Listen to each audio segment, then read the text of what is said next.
अस्सलाम वालेकुम dear students, ये ग्रुप 3 मैथ 313 लेक्चर नंबर 15। यहाँ पे लिखा हुआ है अगर सिग्मा आपके पास कोई इवन परमुटेशन है तो सिग्मा को लिखा जा सकता है as a product of even number of transpositions. ये तो आपको पहले भी मालूम था। और इसमें m देखें लिखा हुआ है belongs to z plus. z plus जो है ये आपके पास 1 2 3 ऑनवर्ड ये बनते हैं, यानी कि नेचुरल नंबर्स। अगर यहाँ पे 1 होगा तो ये आपके पास टॉ2 आ जाएगा, यानी कि पहली दो ट्रांसपोजिशन, यानी प्रोडक्ट ऑफ टू ट्रांसपोजिशंस। अगर यहाँ पे m2 आता है तो ये आपके पास 2 × 2 4, ये आ जाएगा product of 4 transposition and so on. Product of 4 ट्रांसपोजिशंस अगर m2 होता है एंड सो ऑन। ये जो टॉ आई है यहाँ पे आई बताया हुआ है, ये 1 हो सकता है, ये 2 हो सकता है, 2m हो सकता है, सारी ट्रांसपोजिशंस हैं। And what are transpositions? Cycle of length 2। अब जब इसका इन्वर्स लेते हैं ना तो वो इस तरीके से लेते हैं कि जो लास्ट वाला है उसका इन्वर्स पहले लिखा जाता है, सेकंड लास्ट का उसके बाद लिखा जाता है, चलते जाते हैं। और जो सेकंड वाला है उसका इन्वर्स आता है, फिर पहले वाले का जो इन्वर्स है बिल्कुल एंड में आता है। अगर ये चीज़ अजीब सी लग रही है तो इसको यूं देख लें, जब आप दो मैट्रिसेस को मल्टीप्लाई करते हैं उनका इन्वर्स लेते हैं तो आप कहते हैं A B inverse is equal to B inverse A inverse, वो भी रिवर्स ऑर्डर में आ रहा होता है। उसी तरह से यहाँ पे हो रहा है। अब अगर फिर भी समझना है तो आप देखें इन दो पे तवज्जो दें, टॉ1 टॉ2, आगे सारा भूल जाएं। टॉ1 टॉ2 तो इनका जो इन्वर्स होगा वो होगा टॉ2 इन्वर्स टॉ1 इन्वर्स। क्योंकि देख लें इस चीज़ को अगर मैं उठा के राइट हैंड से हिट करूं, यानी कि टॉ1 टॉ2 को, इससे पीछे की बात नहीं कर रहा, तो टॉ1 इन्वर्स टॉ1 आइडेंटिटी परमुटेशन हो जाएगी, फिर टॉ2 इन्वर्स टॉ2 वो भी आइडेंटिटी परमुटेशन हो जाएगी। इसी तरह से इसको अगर मल्टीप्लाई करूं यहाँ से लेफ्ट हैंड साइड से, तो टॉ2 और टॉ2 इन्वर्स आइडेंटिटी परमुटेशन हो जाएगी, टॉ1 और टॉ1 इन्वर्स भी आइडेंटिटी परमुटेशन हो जाएगी। लेकिन मजे की बात यह है कि ट्रांसपोजिशन का इन्वर्स वो खुद ही होती है। रीजन उसकी ये होती है कि कोई भी आप ले लें परमुटेशन एसएन में से, लेकिन इस किस्म की हो जो कि लेंथ 2 का साइकिल हो या ट्रांसपोजिशन हो, जैसे ये है, तो ये होगी क्या, A1 A2 पे मैप होगा, A2 A1 पे मैप होगा, बाकी सारे फिक्स होंगे, क्योंकि ट्रांसपोजिशन की डेफिनेशन यही है, साइकिल की डेफिनेशन यही है, and this is a cycle of length 2। हाँ, जब इन्वर्स लेंगे तो क्या करते हैं कि नीचे वाली लाइन जो है ऊपर लिखते हैं, ऊपर वाली नीचे लिखते हैं, फिर रीअरेंज करते हैं, यानी A1 पहले आए। अगर A1 पहले आएगा तो देखें, अब ये 1 जब ऊपर लिखा हुआ है, ये वाला A1 जब ऊपर लिखा हुआ है तो A1 तो A2 पे मैप होगा, तो यहाँ पे देख लें A1 A2 पे मैप होगा। इसी तरह जब ये A2 ऊपर लिखा जाएगा तो सेकंड प्लेस पे लेके आएंगे रीअरेंज करने के बाद, और A2 A1 पे मैप होगा, A2 A1 पे मैप होगा। अब इसमें और इसमें कोई फर्क ही नहीं है, देख लें। तो टॉ इनवर्स जो आपके पास आता है वो टॉ ही आता है, या टॉ आई इनवर्स जो है वो टॉ आई ही आता है। और ये देख लें जी, तो सिग्मा इनवर्स आपके पास क्या चीज़ आ गई, यूं लिखने की बजाय इसको टॉ2 में लिखेंगे, ऐसे लिखने की बजाय इसको टॉ2m-1 लिखेंगे, और यहाँ से ये जो चीज़ है आपके पास टॉ2 बन जाएगी, ये वाली चीज़ टॉ1, क्योंकि हर ट्रांसपोजिशन का इन्वर्स वो खुद ही होता है। तो ये लिखा हुआ है the product of the same transposition taken in the opposite order, वही सिग्मा इन्वर्स है। Product of the same transpositions taken in the opposite order, वही सिग्मा इनवर्स है। यानी कोई आपके पास परमुटेशन है, उसको लिखें as a product of transpositions, inverse निकालना है तो उन्हीं ट्रांसपोजिशंस को ही मल्टीप्लाई करना है, लेकिन रिवर्स ऑर्डर में। ठीक हो गया जी। तो यही चीज आपके पास आ गई है कि अगर आपके पास सिग्मा इवन है तो उसका इनवर्स वो भी इवन है, क्योंकि अभी भी स्ट्रेंथ उनकी इवन ही है। इसी तरह से कहता है कि inverse of an even permutation is an even permutation and inverse of an odd permutation is an odd permutation, क्योंकि उसमें एक और ऐड हो जाएगा, उसमें लिख लेंगे टॉ2m+1 और वही वाली चीज आ जाएगी। उनका जब इनवर्स लेंगे तो वही सारे के सारे रिवर्स ऑर्डर में आ जाएंगे। तो ये चीज है कि जो इवन परमुटेशन है उसका जो इनवर्स है वो इवन परमुटेशन ही होगी, और जो ऑड परमुटेशन है उसका इनवर्स ऑड परमुटेशन ही होगी। और जो भी परमुटेशन हो इवन या ऑड, उसका जो इनवर्स होगा वो उन्हीं ट्रांसपोजिशन का प्रोडक्ट होगा, लेकिन रिवर्स ऑर्डर में, रिवर्स ऑर्डर में या ऑपोजिट ऑर्डर में। चलिए अब आगे चलते हैं। अब आ गई जी डेफिनेशन पार्टीशन की। ये तो देखें जनरल वर्ड है, और उसी तरह का ही कॉन्सेप्ट यहाँ पर है। वो कहता है partition of a set S is a decomposition. देखें अगर आप ये डिक्शनरी में मतलब देखेंगे तो उसमें तो डिके लिखा हुआ है, मैं डिके तो नहीं कह सकता, आप कह लें कि डिवाइडिंग। ठीक है जी, डीकम्पोजिशन का मतलब dividing, decomposition of S into non empty subsets. ठीक हो गया जी, such that every element of the set is in one and only one of the subsets। मतलब है कि आपने एक सेट लिया हुआ है, वो नॉन एम्प्टी सेट है, उसके सबसेट्स बनाए हैं, इस तरह से सबसेट्स बनाए हैं कि एक एलिमेंट अगर एक सबसेट में है तो दूसरे में नहीं होगा। फिर पढ़ लें, A partition of a set S is a decomposition of S into non-empty subsets such that every element of the set is in one and only one of the subsets. यानी कि जितने सबसेट हैं उनमें सिर्फ एक ही subset में होगा एक एलिमेंट, यानी कि एक एलिमेंट एक सबसेट में आ रहा है तो दूसरे में नहीं होगा। यहां तक बात खत्म नहीं हो रही, सबको जब यूनियन करेंगे तो आपके पास मेन सेट S बनना चाहिए। वो कहता है we call the subsets the cells of the partition. वैसे आपको पता है सेल्स तो वो होते हैं जहाँ पे कैदी को रखा जाता है, जेल के अंदर बने होते हैं ना खाने जहाँ पे कैदी को रखा जाता है, समझ लें उसी किस्म की चीज ही है, ये उसी किस्म की चीज ही है। देखें ये S दिया हुआ है, यहाँ पे खैर से 6 कैदी हैं, है 1 number 2 number 3 number 4 number 5 number 6 number 6 कैदी हैं। ये कहता है एक पार्टीशन ये हो सकती है कि 1 नंबर से 6 नंबर कैदी वो एक सेल में बंद कर दिए गए हैं, 3 नंबर कैदी दूसरे सेल में बंद कर दिया गया है, 2 4 से 5 नंबर कैदी तीसरे सेल में बंद कर देते हैं। हाय हाय हाय, ये तो मैंने पंजाबी खबरें शुरू कर दी कि बंद कर देते हैं।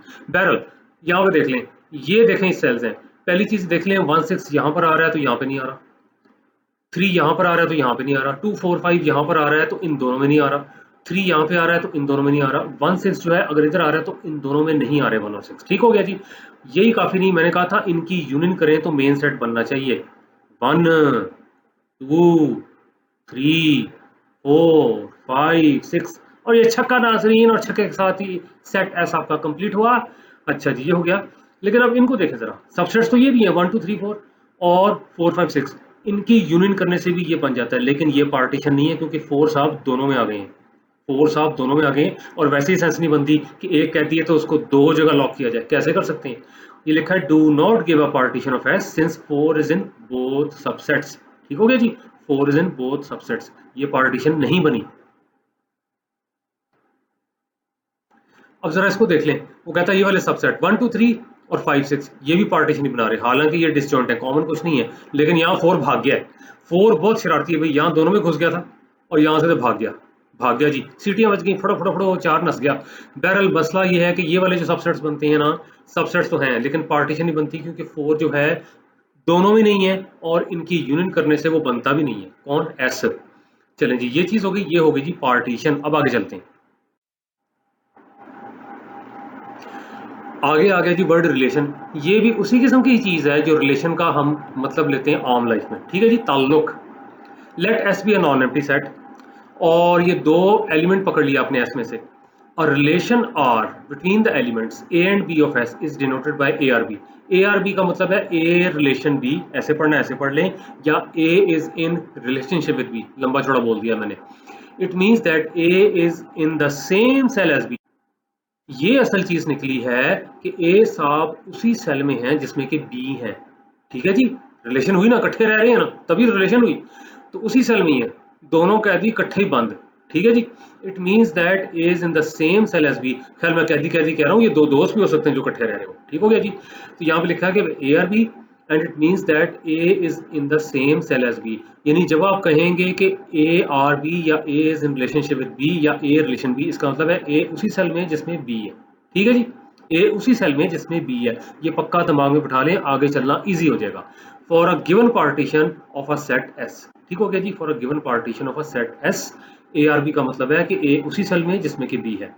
अब वो कहता है two sets having no element in common, ये आपके पास होते हैं डिसजॉइंट।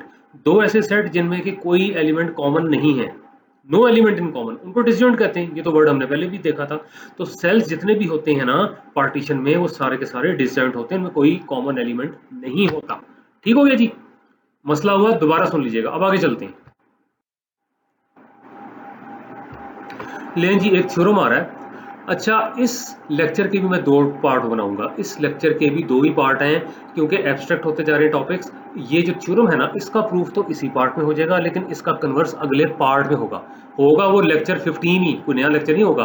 15 लेक्चर के बी पार्ट में इस थ्योरम के कन्वर्स का प्रूफ होगा। फिलहाल मैंने यहाँ बता दिया है, अब आगे चलते हैं। कहता है ऐसा आपके पास नॉन एम्प्टी सेट हो गया। ठीक हो गया। अब वो कहता है each partition of S, partition पहले भी हुई है, give rise to a natural relation. Natural relation का रिलेशन तो आपने देख ही लिया था ए आर बी के, A is in the same cell as B, लेकिन अब ये नेचुरल रिलेशन क्या है, कुछ तो गड़बड़ है, देखना पड़ेगा क्या है। लो जी, ए आर ए पहला है जी रिफ्लेक्सिव, इसका मतलब है कि ए उसी सेल में है जिसमें ए हो, तो जाहिर बात है वही होगा, तभी ए आर ए हो गया। फिर है जी if A R B then B R A, इसको सिमेट्रिक प्रॉपर्टी कहते हैं, यानी कि A is in the same cell as B, तो जाहिर बात है फिर बी भी तो उसी सेल में होगा जिसमें ए है, तो ये सिमेट्रिक की भी सेंस बन गई। अब वो कहता है A R B and B R C then A R C. अच्छा ये कह रहा है A R B and B R C then A R C, यानी A is in relation with B and B is in relation with C then A is in relation with C. इसको transitive property कहते हैं। रट्टा यूं लोग आते हैं, अच्छा जी ये बी को गायब कर दें, बी को गायब कर दें तो ए आर सी, ऐसे नहीं है, समझने की कोशिश करें। वो कहता है A is in the same cell as B, ठीक है जी, B is in the same cell as C, ठीक है, तो जाहिर सी बात है ए उसी सेल में जिसमें बी है, सी उसी सेल में जिसमें बी है, तो जाहिर बात है ए और सी एक ही सेल में हुआ ना, ए और सी एक ही सेल में हुआ क्योंकि दोनों उस सेल में से जिसमें बी था। ये तो मैंने जुबानी बोल दिया है, अब इसको लिखा हुआ भी देख लें। लो जी ये है जी प्रूफ। पहले है जी रिफ्लेक्सिव प्रॉपर्टी जो है जी A R is obvious, A is in the same cell as itself, A उसी सेल में जिसमें ए है, खत्म हुई बात। अब वो कहता है A R B means that A is in the same cell as B, ठीक हो गया, तो सीधी सी बात है बी भी तो उसी सेल में होगा, B is also in the same cell as A, तो बी आर ए भी लिखा जा सकता है। B is in the same cell as A, इसका मतलब है A is in the same cell as B, तो ए उसी सेल में जिसमें बी है, तो जाहिर बात है बी भी उसी सेल में जिसमें ए है। अब इसको देखें A R B, A R B का मतलब है A is in the same cell as B, ये ए आर बी हो गया। अब बी आर सी को देखें, फिर कहता है B is in the same cell as C, इसका क्या मतलब हुआ, इसका मतलब हुआ कि ए उसी सेल में है जिसमें कि सी है, क्योंकि दोनों उसमें थे जिसमें बी है, then A is in the same cell as C, A R C हो गया, ठीक हो गया जी। ये पहली रिफ्लेक्सिव है, दूसरी सिमेट्रिक है, तीसरी ट्रांजिटिव है। तो ये तो हो गया जी इसका एक तरह से प्रूफ। हालांकि देखें यहाँ पे यही था ना कि थ्योरम आपके पास है कि एक आपके पास पार्टीशन है, उसमें नेचुरल रिलेशन डेवलप हो रही है। देखें रिलेशन नहीं है, नेचुरल रिलेशन, नेचुरल रिलेशन में तीनों चीजें आती हैं, रिफ्लेक्सिव भी आती है, सिमेट्रिक भी आती है, ट्रांजिटिव भी आती है, ये इसका प्रूफ है। इसका कन्वर्स क्या होगा, कन्वर्स ये होगा कि अगर ये तीन रिलेशन सेटिस्फाइड है या नेचुरल रिलेशन है, तो इसका मतलब है कि जो सेल्स बने हुए हैं they form a partition of S, उल्टा होगा। तो वो मैं करवाऊंगा आपको इसी लेक्चर के बी पार्ट में, 15th लेक्चर के बी पार्ट में कराऊंगा। होपफुली हम स्लाइड नंबर 5 से स्टार्ट करेंगे। इस लेक्चर को मैं यहीं पे एंड कर रहा हूं। अब इंशाल्लाह ताला मुलाकात होगी लेक्चर 15 के बी पार्ट में। अल्लाह हाफिज।